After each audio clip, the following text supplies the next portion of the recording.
Salut, j'espère que tu vas bien. On se retrouve aujourd'hui pour une nouvelle vidéo.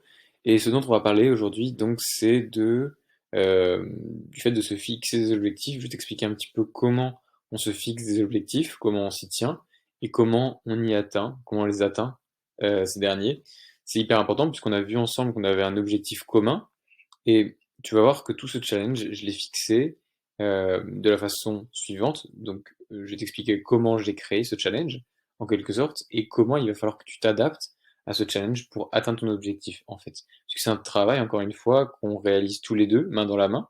Donc, il faut vraiment que tu comprennes dans quelle dynamique je suis pour atteindre notre objectif.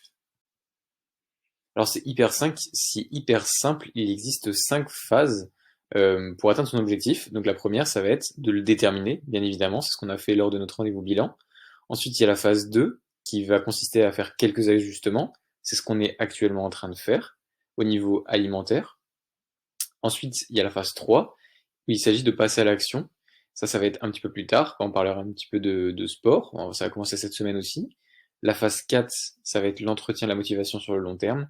Et la phase 5, ça sera le fait de récolter tous les bénéfices de ton entraînement quand nous serons arrivés à la fin de notre objectif.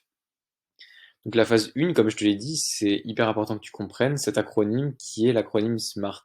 En fait, il y a forcément une raison qui te motive aujourd'hui à faire ce choix, à vouloir aller vers cet objectif-là, et il faut absolument que tu le formules dans ta tête, que tu en sois vraiment persuadé que c'est cet objectif que tu dois atteindre, et encore plus au moment où tu as des petites phases, des coups de mou. Ok? Donc l'objectif SMART, je vais te le détailler tout de suite. Le S de SMART, c'est spécifique. Donc, chacun a un objectif qui lui est personnel, comme par exemple le fait de perdre du poids, le fait de vouloir être plus endurant, moins essoufflé, le fait de vouloir reprendre une activité physique. Bref, l'objectif que tu as, il t'est spécifique, donc il t'est personnel. Le M, c'est, hop, je te mets la diapo d'après. Le M, c'est mesurable. Donc, mesurable, il faut absolument que ton objectif, celui que tu veux atteindre au plus profond de toi, il soit mesurable, qu'on puisse mesurer les efforts qui te permettent d'atteindre cet objectif-là. Donc quand on parle de mesurable, on pense souvent aux chiffres. Dans ce qui est la perte de poids, on pense souvent à la balance. Ensuite, on parle des mesures. Mais outre tout ça, tout ce qu'on peut retrouver avec les chiffres, pour moi, ce qui est vraiment le plus important, et tu auras compris dans ce challenge, c'est les sensations, le ressenti que tu vas avoir. Donc ça, ce sont des choses qui vont se changer au fur et à mesure du temps. Et tu vas voir que tu vas avoir un ressenti qui va être différent, beaucoup plus positif, tu vas te sentir mieux dans ton corps. Et ce sera le premier indicateur que je voudrais que euh, tu prennes en compte et dont tu me fasses part. La deuxième chose qui va être importante, ça va être ce que tu vas voir. Donc c'est une autre forme de ressenti, mais c'est le reflet que tu vas avoir de toi-même dans le miroir. Ça, c'est hyper important. Ensuite, on pourra très bien utiliser les capteurs et autres montres, mais pour moi, c'est quelque chose qui a beaucoup moins d'intérêt. Ce que je veux, c'est vraiment que tu te focalises sur les sensations. Le A de Smart, c'est atteignable. Il faut bien évidemment que ton objectif soit atteignable pour toi.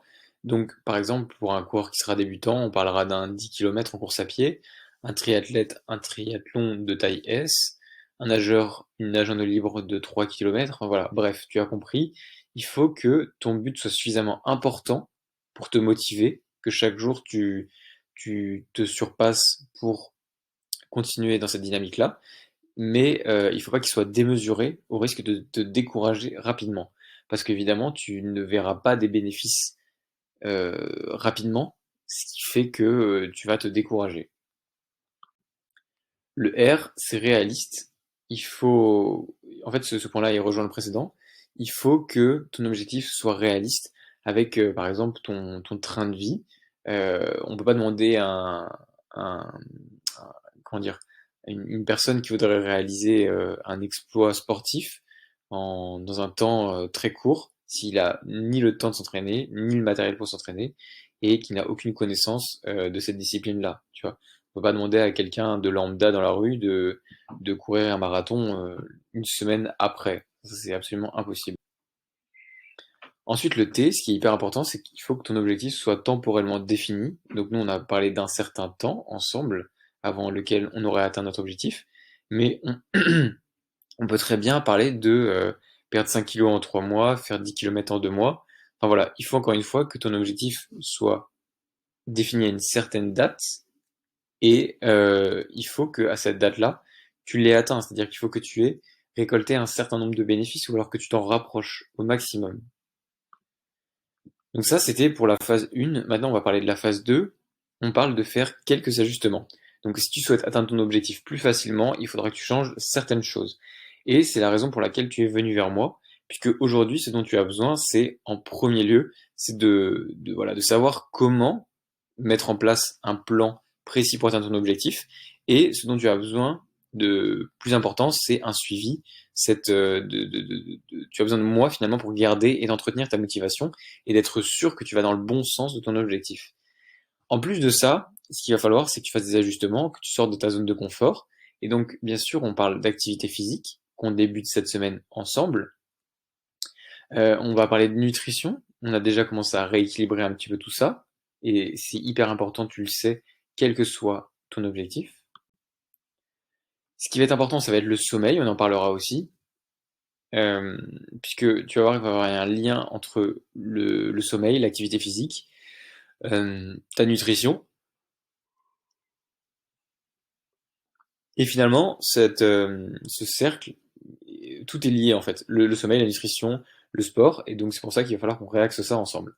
Et en plus de tout ça, tout ce dont je viens de te parler, ce qui va être important, ça va être de trouver un moyen d'aligner toutes les actions de ton quotidien en rapport avec ton objectif. Comme par exemple le fait de euh, faire un trajet à pied, par exemple que tu aurais l'habitude de faire en voiture, de courte distance. Par exemple le fait de prendre ta voiture pour faire 2 minutes de voiture, c'est inutile si tu peux très bien y aller à pied.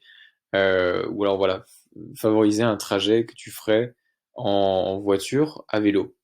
Ou alors le fait de prendre des marches plutôt qu'un ascenseur ou un escalator. La phase 3, la phase la plus importante, et on est déjà dedans, c'est le fait de passer à l'action. Donc là, j'ai écrit planifier tes séances de sport en déterminant les jours où tu feras du sport, vérifier ton matériel s'il est toujours bon, s'y mettre activement. Effectivement, les séances de sport, tu as un avantage, c'est que je m'occupe de tout ça, je te planifie toutes les séances, on se retrouve en vidéo. Et d'un point de vue nutrition, par contre, là, ce que je vais faire, c'est que je vais te laisser un petit peu plus de lest et parce que pour moi, la nutrition, c'est quand même quelque chose d'hyper important et je ne veux pas qu'on s'astreigne à un régime spécifique. Donc, comme tu le verras dans les semaines suivantes, tu auras toujours des conseils au niveau nutrition. Mon objectif, encore une fois, c'est de te permettre d'atteindre l'autonomie, mais tu vas voir que ça va se faire progressivement et à ce niveau-là, il faudra que tu sois toujours très attentive à ce que tu mettras dans ton assiette. La phase 4, ça va être l'entretien de la motivation. Donc là, on n'y est pas encore, on est au début de ce challenge. Tu verras que dans les semaines à venir, comme je te l'ai dit dans la première vidéo, ta motivation va monter très rapidement, puis va peut-être redescendre. Et il faudra vraiment qu'à ce moment-là, tu maintiennes tes efforts dans la durée pour pouvoir atteindre ton objectif. Ok? C'est pour ça que au cours de ce challenge, je vais te donner des petits challenges. On va faire des bilans à des moments qui sont les plus opportuns pour que justement ce soit des petits objectifs, que tu te sois fixé des petits objectifs intermédiaires et que justement ça te permette de voir les résultats que tu as eus dans le passé et que ça te permette d'entretenir ta motivation, de la conserver pour la suite de ce challenge. C'est ça qui est hyper important. Et la phase 5, la phase qui est peut-être la plus intéressante, celle qui motive le plus, celle pour laquelle finalement tu travailles pendant tout ce challenge, c'est le fait de récolter les bénéfices de ton entraînement. Une fois ton objectif atteint, tu pourras être fier autant du chemin parcouru que du résultat final. Il faudra que tu souffles, que tu apprécies cet accomplissement personnel et que tu challenges pour un nouvel objectif par la suite. Voilà, j'aime bien cette petite citation de Walt Disney qui dit: «La meilleure manière de se lancer, c'est d'arrêter de parler et de commencer à agir». Je te laisse là-dessus et on se retrouve plus tard pour une autre vidéo. Salut!